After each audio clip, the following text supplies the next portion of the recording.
Good afternoon, friends. Welcome to the lecture of real analysis. First, we will have a look on the concepts we have seen in the last lecture. In the last lecture, we have started actually the definition of Riemann integration. Okay, geometrically, we have seen that how this integration is going to represent the area of the given plane region. Okay, this is what the need I have explained in order to define the integration. Then with the help of some of the examples, we have seen how exactly the integration is giving us the area bounded by the curve along with x-axis. Why it is x-axis? Because the integration is taken with respect to x-axis. If we take the integration with respect to y-axis, the area bounded by the curve with y-axis will be taken under the consideration. Okay. Then later we have seen the definition of partition. Okay. What partition is exactly? Partition is nothing but a finite set of points. Partition is nothing but finite set of points x0 to xn arranged in this order. What is the order? x0 less equal by x1 less equal by x2 till less equal by xn. That is, partition is in all consisting of a set of n plus 1 points, and due to this n plus 1 points, the given closed interval AB is being divided into n subintervals. Here we have named those subintervals. x0 to x1 is the first subinterval. No doubt the first point x0 is A and the last point xn is B. The first subinterval is x0 to x1. Second closed subinterval, rather I will call, is second closed subinterval is x1 to x2. Continuing this, the last subinterval is xn minus 1 to xn. Okay. Then delta xi is the symbol we are using in order to find out the length of the ith subinterval. We know that finding the length of any interval, we are subtracting upper limit minus lower limit. Okay. Later we have gone for defining the upper sum and lower sum. In order to define the upper sum and lower sum, the concept of the function should be bounded is very essential. Therefore, we have assumed the function f is bounded on the closed interval AB. And as it is bounded on the closed interval AB, it means that it is bounded on each subinterval corresponding to the partition. Okay. And here we have named the supremum and infimum of the interval in the ith subinterval by capital Mi and small mi. Capital Mi is the supremum of the given function in the ith subinterval. Similarly, small mi be the infimum of the given function here in the ith subinterval. So these two notations you have to keep in mind. Capital M always stands for suprema. Small m will always stand for the infima value. Then we have defined first sum, upper sum, which is actually a Darbox upper sum. This is actually Darbox upper sum. Okay. And it is denoted by capital U into bracket P comma F, that is upper sum corresponding to the partition P for the function F, and E is defined as summation capital Mi into delta xi. Is the voice clearly audible now, students? Okay. Yes, ma'am. Yes, ma'am. Then it is defined as capital Mi into delta xi. If we run up the sum over I, this will be the value capital M1 delta x1, capital M2 delta x2, and in detail we have seen that how the subintervals give us the corresponding supremas, and once we get the corresponding supremas, then how this first term capital M1 delta x1 will give us the area of this rectangular region, orange color I have shaded.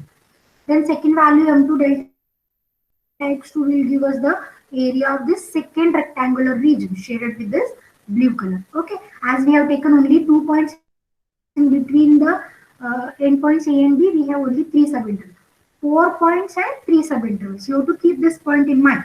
Okay, whenever we are taking n plus 1 points in the partition P, then there will be n subintervals. N subintervals. Okay, here I have taken 4 points. x0, x1, x2 and x3. Therefore, there are 3 subintervals. And according to 3 subintervals, there will be 3 rectangular region we have obtained. Okay. And this values m1 delta x1 and m2 delta x2 is giving us the areas of these 3 rectangular region. Similarly, this is Darbox lower sum, okay, and this is defined to be small mi delta xi. Again, very similar to the above sketch. Here, instead of supremas, we have noted the infimas of the function in the corresponding subinterval, and we have just checked out what this m1 delta x1 is giving us. M1 delta x1 is giving us the area of this rectangular region, that is with height m1 and breadth delta x1. Okay, here is the breadth. This value is delta x1. Correct now? Therefore, in all together, it is giving us the areas of these shaded region.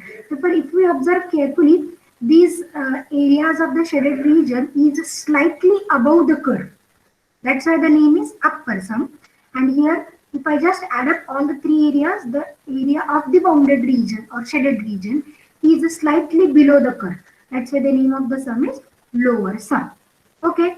If you have query up to this, you can just ask me. Otherwise, I'll just go for the next point in the today's lecture. Yes, students, if you have any doubts, you can ask me. If not, I'll continue. Okay. I think as there are no questions, let me assume that there are no doubts. Now we will go to the next point of knowing, with the help of these two upper sums and lower sum, how the integration is being defined. Okay. Therefore, the next point is actually upper integral and lower integral. But before defining upper integral and lower integral, we will have a look on the inequality which is needed to us in order to define those two integrals. Okay. Therefore, let me just recall the notations we have used. Capital Mi and small mi. Capital Mi is the suprema of the function f in ith subinterval xi minus 1 to xi. Correct? Similarly, small mi is the infimum of f in the ith subinterval. Let me make another notation. Capital M be the suprema of f in the whole interval, closed interval a to b. Similarly, small m be the infima of f in the closed interval a to b. Okay. Now, I just want to know the relation between all these four values. Okay. Small m, mi, capital Mi, and capital M. Whether students can tell me the relation between the bounds. Okay. As we are taking the mi to be the suprema in this ith subinterval, this ith subinterval is nothing but a subset, na? Xi minus 1 to xi is no doubt a subset of a closed interval AB, right? Now this is small mi, capital Mi and small mi are the bounds in the ith subinterval. That of capital M and small m are the bounds in the superset. Therefore, can anyone tell me the relation? What is the relation between small m and small mi? What would be a relation? Three possibilities you have actually. M is equal to mi, m is less equal to mi, m is greater equal to mi. What would be a relation between the values small m and mi? Yes, students? No one is knowing the relation. What is the value here? What is the relation here? Not value. What is the relation here? Okay, I am giving you three options: equal to, less equal, or greater equal. Is it equal Less to? than equals to. Yes. Who is giving the answer? Yes, it is less than or equals to. Very correct. It is less than or equals to. What about the next relation? Small mi and capital Mi. Now, no doubt, this is infima and this is suprema. Therefore, what should be a relation here? Less equal. Here it is less equal. What is the relation here in the third part? Capital M and small capital M. Capital M and capital M. Is it less equal again? Yes, ma'am. Okay.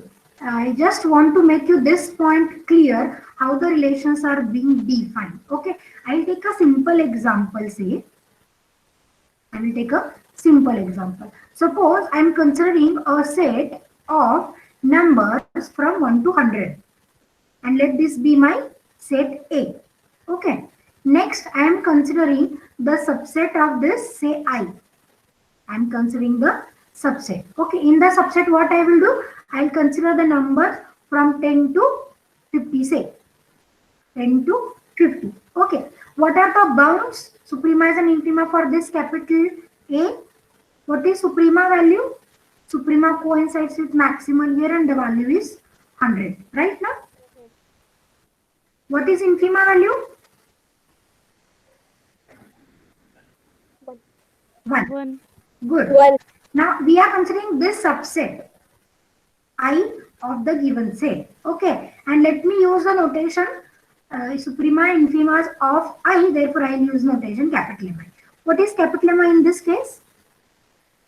50. 50. 50. What is small m I? 10. 10. Now observe whether this relation holds m and mi. What is the value of m? It is 1. What is mi? 10. Okay, what is capital Mi? This is 50. What is capital M? This is 100. Correct now? Therefore, an obvious relation holds. It is strictly less. Strictly less. Correct now? Strictly less than, yes. Correct. But strictly less holds because I have taken a set like this. Okay. Now let me change the set. Let me change the set I. Let me change the set I to, let me change the set I from 1 to 30. 1 to 30. Is that fine? What is small mi and capital Mi again? Capital Mi is 30. What is small mi? 1. 1. 1. Now check whether your small mi and capital Mi coincides. Small mi coincide. Small mi coincides. Why it is going to coincide? Because we have changed our set. Therefore, here what is the one more possibility coming? Less than or equal The to. subset less than or equals to. Okay. Come to this point again. Now I will change the set again. What the set I will take? I will take the set 90 to 100. Okay, what is capital Mi now? 100. 100. What is small mi? 90. Now check whether your capital Mi and capital M coincides or not. No. Yes, na? Capital M is 100, capital Mi is also 100. Therefore, these two values coincide. Therefore, here one more possibility comes. Capital Mi less than or equal to capital M. Right now? Yes. What about this middle one? Suppose I am taking the set I to be singleton one. What is capital Mi and small mi? Both are same. Yes, small mi and capital Mi takes the value same. Therefore, here is also one more possibility, na? Correct? Therefore, depending upon the subset chosen of the given set, the values between their supremas and infimas are going to correspondingly change. Therefore, the relation between this we are going to write as small m less than or equals to small mi less than or equals to capital Mi less than or equals to capital M. This is the standard relation we have between the bounds of the original set and its subset. Is this point clear to everyone? Relation between the bounds. Yes, ma'am. Yes, ma'am. Now let me continue the discussion. Okay. Let me call the inequality as number 1, say. Okay. Now what we are going to do? We will multiply by delta xi to this inequality number 1. Multiply by delta xi to inequality number 1. Therefore, what kind of inequality it will be? M delta xi less than or equal to mi delta xi less than or equals to capital Mi delta xi less than or equals to capital M delta xi. And for how many values it is going to be true? How many intervals we have? Such intervals I. How many values we have? 1, 2, up to n, na? Because we N. have n sub intervals. Correct? Therefore, what I will do? I will put the values of I equals to 1 to n in this inequality. How many inequalities we will obtain then? For I equals to 1, a first inequality we will obtain. For I equals to 2, we will obtain the second inequality. Continue. I will put the value of I equal to n. Then how many inequalities are there? In all, n inequalities we will have. Now what the job we will do? We will add up all the inequalities. What the job we will do? We will add up all the inequalities. Okay. Therefore, what I will do? Putting I equals to 1 to n and adding all the inequalities. What will happen if I add all the inequalities? Shall I write? In short, summation I equals to 1 to n small m into delta xi less equal by summation I equals to 1 to n small mi delta xi less than or equals to summation capital Mi delta xi I remove from 1 to n, and finally less equal by summation I equals to 1 to n capital M delta xi. Is that fine? Now, if we observe the sum is running over I, therefore if I observe this value M is independent of I, therefore we can take this value outside the sum. Similarly for the last term also, we can take small m and capital M outside. Can we take this mi outside? No, ma'am. No, because it depends on I. Therefore, what I will do, I will just take small m outside and we will write summation I equals to 1 to n delta xi. Middle two terms we will keep as it is.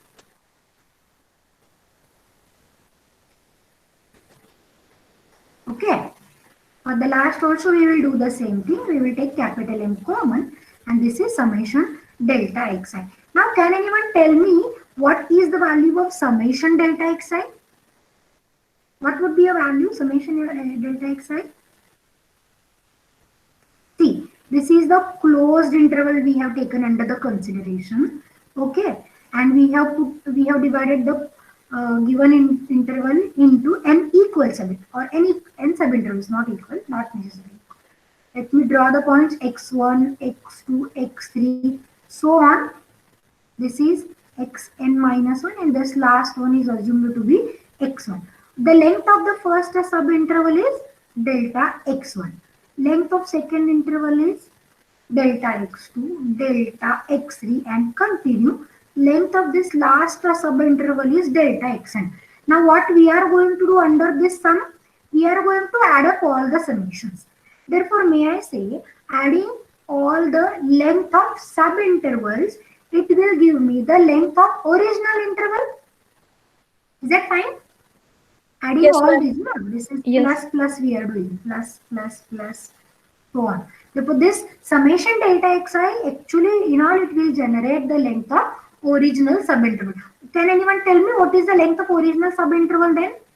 B minus A. Good, it is b minus a. Therefore, let me write the value here, small m times b minus a. Okay, and what this is going to represent?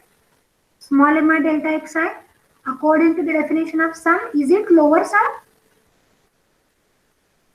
And this second one is upper sum. Correct, na? Here also we will write summation delta xi is b minus a. Okay, no doubt we hear the b is greater or equal by because the interval we are taking a to b. Correct? Okay, let me call this as inequality number 2. Therefore, what this inequality is telling us? Inequality is telling us whatever is the lower sum and upper sum we are finding with respect to any partition. Why I am saying any partition? Because one can do infinitely many partitions of the given closed interval. Therefore, with respect to every partition, the lower sum value and upper sum value lies between these two values. Which two values? Small m times b minus a and capital M times b minus a. What about small m? Once I fix the closed interval a to b, may I say small m is fixed? Capital M is also fixed. What about the length of the interval? This is also fixed. Okay, see, whenever we will fix the interval, according to this, small m will get fixed, b minus a is having a fixed value, capital M is also fixed, this product is also fixed. Therefore, every upper sum lies between the two values. Therefore, may I consider or may I say, if we collect all the lower sums corresponding to every partition of the given interval, then this will be a bounded set because the values lies between two fixed values. Correct, no? Right? Let me tell you geometrically also. Okay, how this is going to help us. Suppose this is the curve under the consideration. This is the curve under the consideration. Let me mark the closed interval a to b. Okay, I can consider like a curve like this also. Okay, okay, this is my function of x, y equal to f of x rather. Closed interval I have fixed out. Okay, can anyone tell me the positions of supremas and infimas? Okay, infima in this case first. Looking at the curve, may I say this will be the infima of the given curve? Lower value, no? Yes, ma'am. Therefore, this is small m, na? Infima of the function of the curve in the closed interval. Sorry, here it is b. This is b. Therefore, what about small m times b minus is going to represent? M is this height. M is this height. Correct, na? And what about b minus a? B minus a is this breadth, na? M is this height. B minus Yes, a is this breadth. Therefore, may I say small m times b minus a is giving us the area of this rectangular region. Correct? Small m times b minus Yes. a is giving us the area of this rectangular region. Now, what I will do? We will try to plot capital M times b minus a. Okay. Let this be a curve. Let me mark the closed interval a to b somewhere here. Okay. Where is the suprema of the curve? Looking at this curve, where is The the upper suprema? part of that curve. Yes, good. Is it here? This part. Capital M? Correct, na? Yes, ma'am. Now let us locate capital M times b minus a. Capital M is this height. Okay. And what about b minus a? B minus a is this breadth. Therefore, again, this is giving us the area of this much region. Let me shade the region. Correct, na? Therefore, this is small m times b minus a and this is capital M times b minus a. Okay. And if you consider any upper sum and lower sum, the value will lie between this m times b minus a and between this capital M times b minus a. If someone wants to check whether it exactly lies or not, for this what we will do? We will just we'll take one point in between here and we will check what is the lower sum. What will be a lower sum if I want to consider for this partition? This first rectangle, and for the second one, this will be small m1. Now here it will be small m2 and this will be the added region. Correct now? Therefore this value is going to be bigger than small m times b minus a. Lower sum value is bigger than small m times b minus a. Now if I want to find out upper sum here, okay.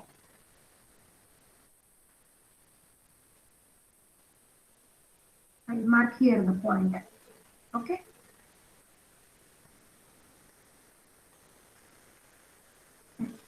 The point I will mark here. Where is the suprema of this point? Here it is.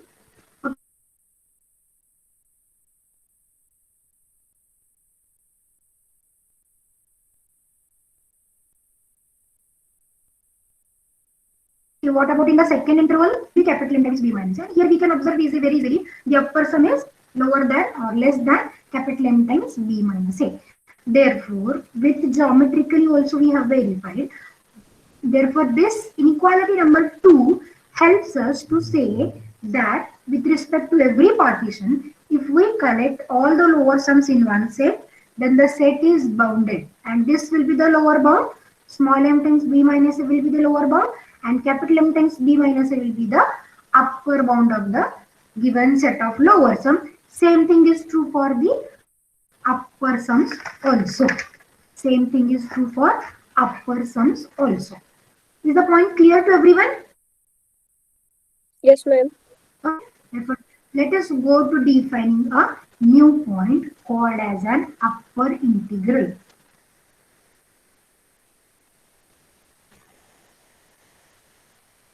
Called as an upper integral.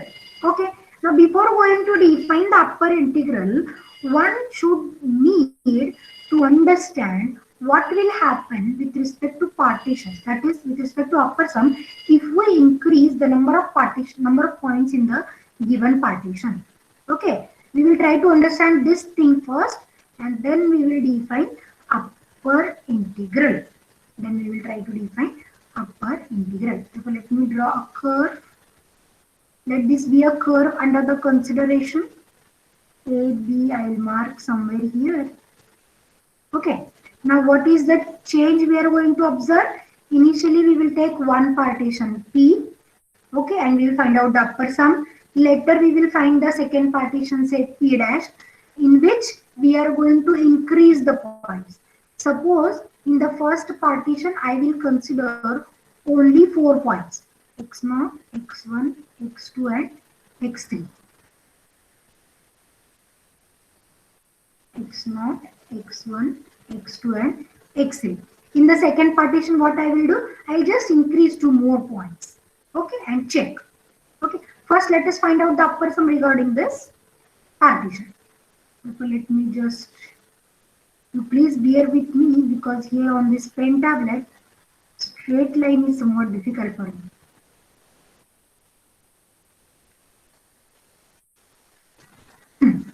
Now we will find out the upper sum. What is the formula for the upper sum again? Upper sum is capital Mi delta xi. Now what is the value of I here running from 1 to 3? Na? Xn is x3. Therefore it is I equal to 1 to 3. Therefore what we will just mark the positions. I will write the values m1 delta x1, m2 delta x2 plus M3 delta X3. What is capital M1? Where is the position in the first subinterval? Is it here? Right now? In suprema in the first subinterval x0 to x1. Where is the suprema in the second one? Somewhere here. And where is the suprema in the third interval? This is here. Therefore, let me just mark the rectangular regions.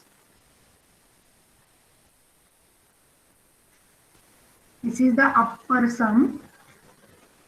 I will share with pink region. This is M2 actually. Therefore, let me just write. I will just write here this is M1. This is M2. Okay. I will just share the region also. And this is M3, therefore we will complete this rectangular region as well. Okay, therefore this is what an upper sum corresponding to the first partition P, in which we have taken only 4 points. Now what the job we will do? We will change or we will increase the number of points. What the number of points I will increase? I just increase 2 points. 1 point I will mark here as some x4. I have to rename actually. Okay, instead of naming, I'll just mark the point, extra points. Here is 1 point I'll mark, here is another point I will mark. Therefore, how many points we have here? 5 points. Okay, therefore, now we will try to find out the upper sum. I'll change the color of my pen so that you will get the idea. Therefore, this will be the point marked out, or one can say that I can rename the names. And here is the added point. Now, how many intervals we have? 1, 2, 3, 4, and 5 intervals. Correct now? 5 intervals we have. Now, what is the suprema? Here will be a suprema, and this will be a shaded region for the first interval. In the second interval, here is the suprema. Therefore, I will just mark this. Okay. Then here is the suprema. I will just mark. We have not made any extra point in this middle. And for the last one, sorry, for this third one, here is the suprema. And for the last one, this will be a suprema. Okay, what is the change you are observing if I increase the number of points? This will be the first one. I just mark the boundary of the first region. Okay, this is the boundary of the first region, and I just mark the boundary of second region. This is the boundary of second region. What the change you are observing? What is the difference between the two sums? What is the relation between the two sums? First sum is UPF. Second sum we have found UP dash F with respect to the new partition. What the change we are observing? May I say that if I increase the number of points in the given partition, upper sum decreases.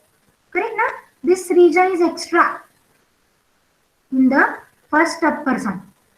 Okay, therefore with respect to first partition, this will be the upper sum, and with respect to second one, this blue region will be the upper sum. Therefore, one can say very easily that if we increase the number of points in the given upper sum, the upper sum is going to decrease. Or in order to say it is decrease, one can say that this coming towards the actual area of the given curve. Okay. Therefore, I write this as if we increase the number of points, in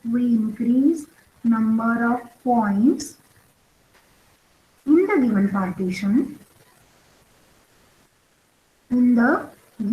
partition, then upper sum decreases. Or you can say that reaching towards actual area. Correct now? Reaching towards actual area. Can anyone just guess what will be the change if I increase the number of points in the lower sum? Can anyone guess?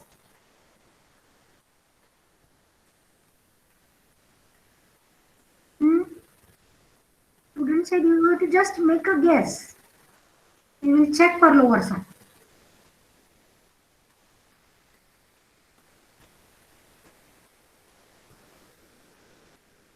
Whether students are there or not. Yes, ma'am. Good. What do you think? What will be the change in lower sum? I think, ma'am, it decreases. Lower sum decrease. Upper sum we have said decreases, no? It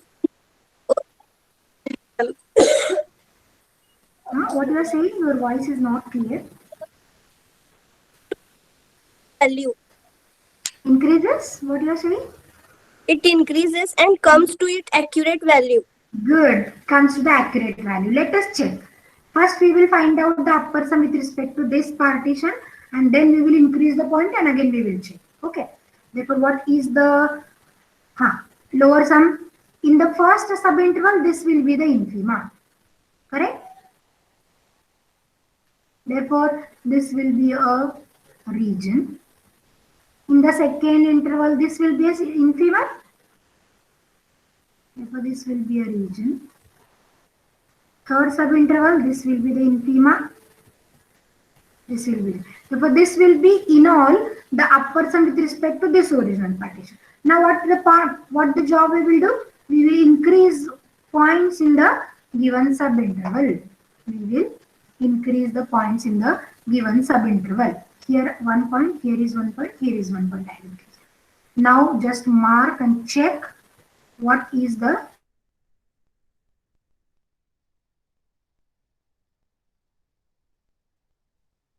lower sum. This will be the lower sum, no doubt, as it is. In the second interval, this will be the infima. Therefore, this will be the lower sum. Okay.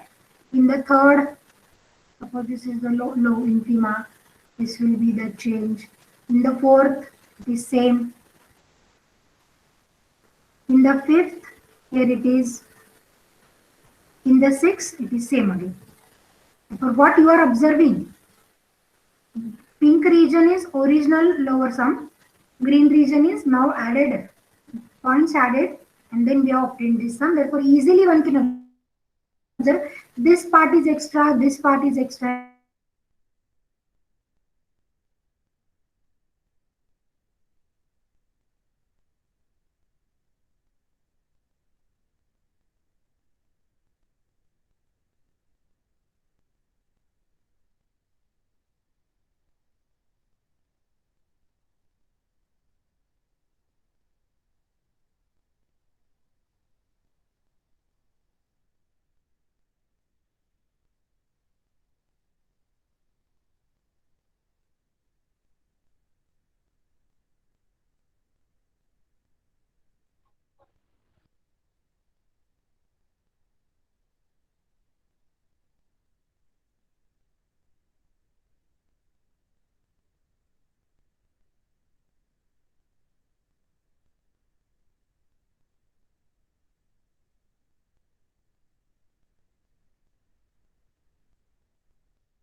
Hello.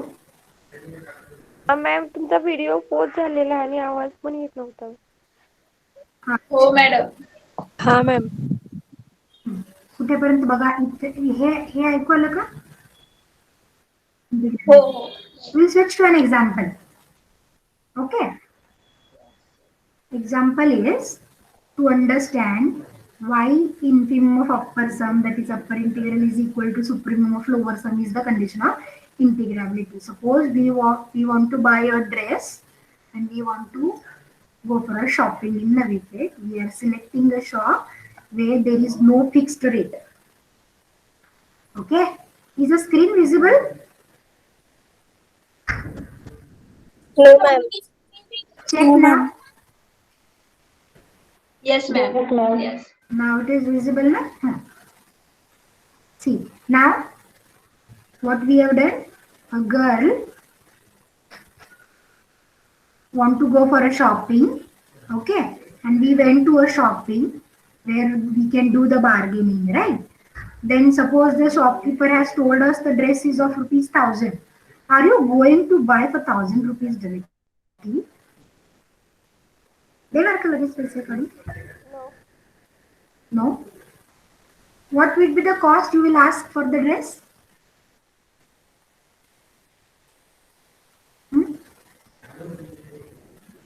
Yes. Say 100 rupees. Right? Suppose we will ask for 100 rupees. Okay. Then the shopkeeper will be ready to give me a dress for 100 rupees directly. No. I guess they will come. No. Yeah. No, no. Then what he will say? No, no, madam, please take the dress for 900. Correct, na? Ah. The Yes, maidens ma'am. are ready for buying at 900 directly. No. You will ask for 200 again. Right? Again, he is not ready to give for 200. He will say, no, no, madam, take the dress for 800. Then you will say, no, no, bhaiya, we will give 300 finally. Right now? This is what the way we are doing. Correct? Later, suppose he asked for 700, we asked for 500. Later, he asked for 600 and we will ask for 500. Okay, suppose he is ready to give at 600 now. But we are ready to pay only 5. The shopping will hold. When the shopping will hold. When the shopping will hold. If the lowest value of the shopkeeper is exactly equals to the largest value of us. If it is equal, then only the shopping is going to hold. Na? Correct. Suppose if the middle way out will be found out to 550, then shopping is going to hold. Right? What is 550 then? 550 is, see, I will call these values as upper sums and these values as the lower sum.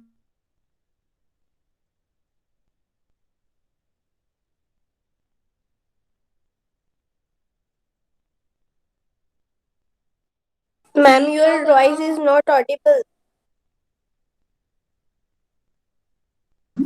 550, and if the two values are going to coincide at 550, then only shopping is going. Not audible still.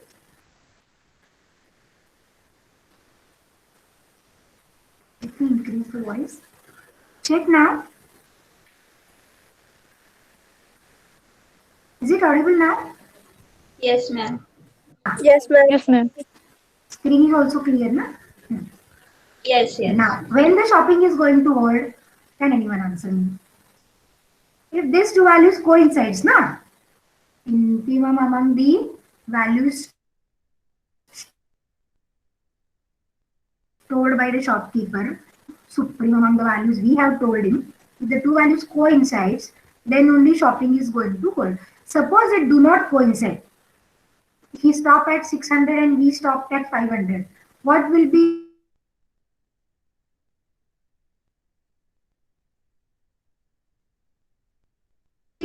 what we will do then?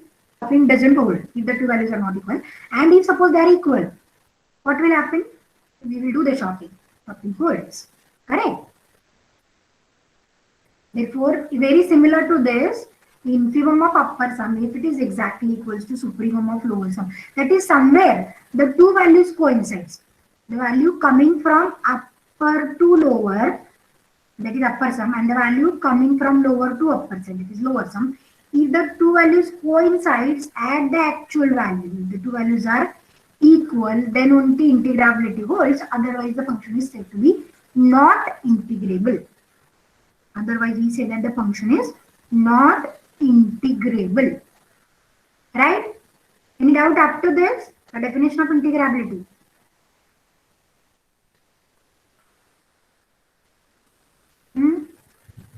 Student side, any doubt about this? If you have a doubt, you can ask me.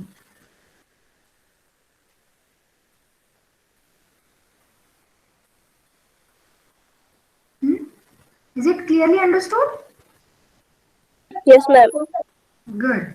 Therefore, what we have seen today, a definition of integrability, which tells us upper integral, if it is equal to lower integral, then the function is said to be integrable. And we have seen with a nice example why these two should be equal to one another. Now, in the next lecture, we will go for solving the examples with this upper integral, lower integral method. If you have a doubt, you can ask me. The student should wait till I take the presentation. Okay. Thank you for watching the lecture.